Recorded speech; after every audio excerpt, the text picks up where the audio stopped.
नमस्कार दोस्तों, तो स्वागत है आपका मेरे अपने यूट्यूब चैनल में। तो आज की इस वीडियो में हम जानेंगे बीएचयू बनारस विश्वविद्यालय के बारे में। काशी विश्वविद्यालय के बारे में हर कोई जानता है और हम भी इसी चाहत को लिए हुए पहुंचे थे पीएचडी का टेस्ट क्वालिफाई करके कॉल लेटर लेकर वहाँ पे इंटरव्यू देने के लिए।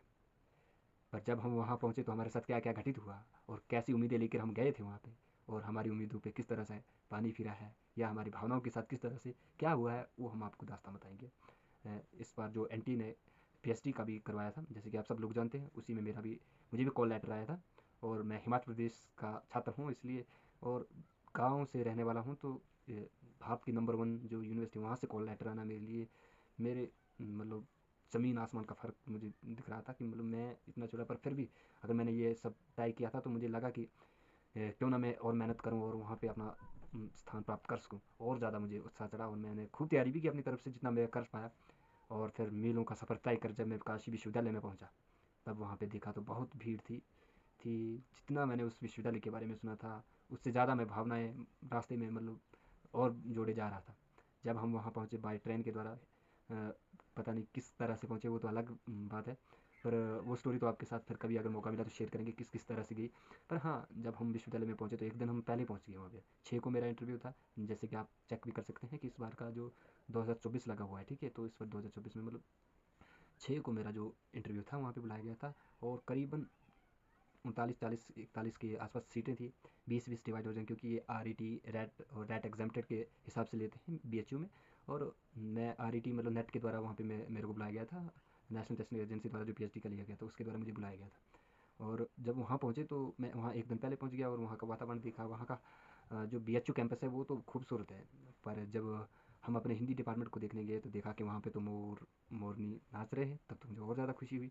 मैं वीडियो बनाने लगा, सेल्फियाँ लेने लगा। और एक जो होती है ना कि दूर दराज क्षेत्र के आया हुआ छात्र वहाँ पे सेल्फियाँ ले रहा है, ये देखो मैं बीएचयू की जो भारत की सबसे नंबर वन यूनिवर्सिटियों में से जानी जाती है, एक यादगार पल को समेटने की चाहत में लगा रहा, तस्वीरों पे तस्वीरें ले रहा।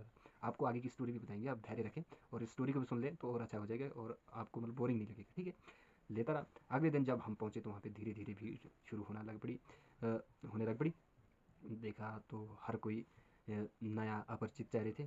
पर एक दूसरे के साथ घुल मिल रहे थे। ऐसा नहीं, वहाँ का वातावरण स्टूडेंट के हिसाब से बहुत सुंदर। और कैंपस में ऐसे खाना खाने की बड़ी दिक्कतें मेरे को आई, क्योंकि मुझे तो खाने नहीं मिला और वहाँ का खाना थोड़ा अलग तरह का था। वो तो मैंने देख लिया कि किस सबसे। जब हम कैंपस सीधे जाते हैं, हम हिंदी डिपार्टमेंट के ऊपर में चर्चा करेंगे, ज़्यादा हो जाएगा ये स्टोरी मेरी। तो जैसे वहाँ पे हम गए तो वहाँ का जो एक सीटिंग प्लान बैठाने का और किस तरह से इंटरव्यू मतलब कहाँ जो है आपको फिर इंटरव्यू देना है, उस तरह का जो प्लान था।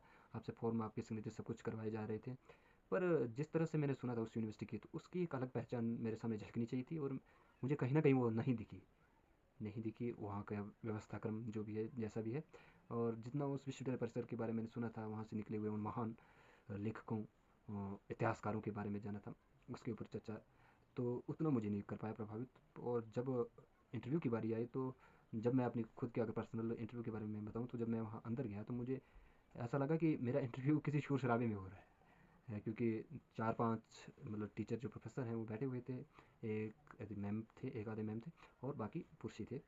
तो मुझे अभी ठीक तरह से उनके चेहरे याद नहीं है कि मतलब कौन थे और क्या थे। मैं गया जैसे ही, क्या मेरे से उनका नाम किया, अच्छा आप राहुल हैं? मैं जी अच्छा। अभी मेरे को बैठने के लिए तक भी नहीं बोला कि आप बैठो। जैसे मैं गया फिर, जैसे ठीक है बैठो आप राहुल, कहाँ से आप? मैं बता दी कि मैं हिमाचल प्रदेश से हूँ। इतनी दूर से क्यों आए आप? इतनी दूर से? अच्छा आप ठीक है।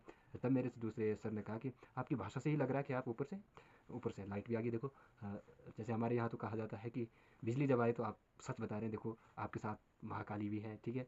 तो मेरी बातों को भी आप वैसे ही समझे। तो उन्होंने कहा कि, और जो मेरा अगर मैं खुल के बात करूँ आपके साथ, तो जो मैं हिंदी हिंदी विषय से गए थे, लेकिन मैंने जो अपना विषय लोक साहित्य से जुड़ा हुआ उठाया हुआ था वहाँ पे ले जाने का। तो जैसे मैं अपने क्षेत्र का लिया हुआ था लोक साहित्य, क्योंकि मैं हिमाचल प्रदेश विश्वविद्यालय में लिया जाता है कि लोक साहित्य भी उसको भी उठाया जाता है, टॉपिक को भी एक विषय के रूप में सही होता है। तो मैंने वो लेके गया, तो उस पर तैयारी की हुई थी। और जैसे जो एक शोध की दृष्टि से होता है उसके ऊपर हम चर्चा करके मैं खूब तैयारी करके गया था। लेकिन वहाँ मेरा रिसर्च प्रपोजल अच्छी तरह से देखा ही नहीं गया। मैं तो हैरान हूँ कि मैं जिस चीज़ के लिए, जब कंप्यूटर पे मैं टाइपिंग कर रहा था, खुद जब टाइप किया हुआ था, और 2 दिन में लगातार मतलब एक रूम के अंदर बंद बैठा हुआ उस मिस्टेक को, उस सुधार साहब को व्यवस्थित क्रम में लगाने, और उन्होंने जब उसे देखा दी, तब मुझे बहुत हैरानी हुई कि इस चीज़ के लिए मैंने 2 दिन और बाकी चाहे तो छोड़ो, पर 2 दिन मतलब कहीं की गड़बड़ ना हो जाए, कहीं ई गड़बड़ ना हो जाए, कहीं व्यवस्थित क्रम गड़बड़ ना हो जाए, ठीक है? उस पे लगाए थे, तो उस सारी मेहनत पे पानी वहीं पे फेंक दिया। और दूसरा बात, जैसे लोक साहित्य की बात होती है, तो और जो दूसरी बात है कि जैसे बाहर के बच्चों को वहाँ जाना चाहिए या नहीं, मैं तो कहूँगा कि जैसे वहाँ के जो परिसर के छात्र थे, तो ज़्यादातर उन्हीं को उन्होंने अपनी तरफ से मतलब लेने का चाहती है, जैसे हर उसमें होता है। और हम तो ऐसे चाहत लेके गए थे कि देखो शायद हो जाए, ठीक है? लेकिन हमारा तो नहीं हो पाया, जो सीधी बात है, हो पाया।